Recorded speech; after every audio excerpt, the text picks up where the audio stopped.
এই লেসনে আরো দুটি টুলের কাজ শিখব, যেমন clone stamp tool, pattern stamp tool and history brush tool.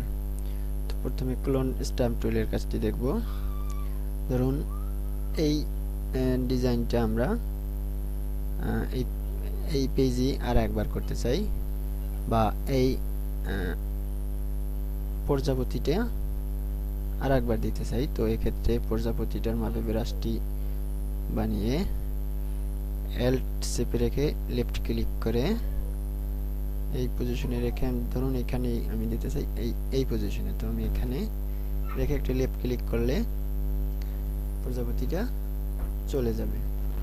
তো প্রজাপতির সাথে আরো কিছু বাড়তি আসছে, তো এইটাই মূলত হিস্টোরি ব্রাশের কাজ। এইটা ইরেজ করাটাই হিস্টোরি ব্রাশের কাজ।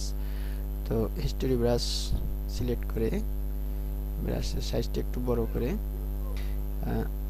ক্লিক করে ড্র্যাগ করলেই এটি আস্তে আস্তে মুছে যাবে।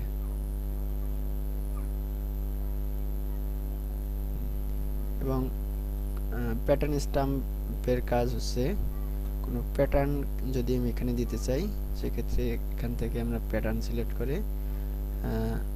সিলেক্ট করার পরে ব্রাশের সাইজ সিলেক্ট করে যদি ক্লিক করে ড্র্যাগ করি, তাহলেই প্যাটার্নটি এখানে হয়ে যাবে।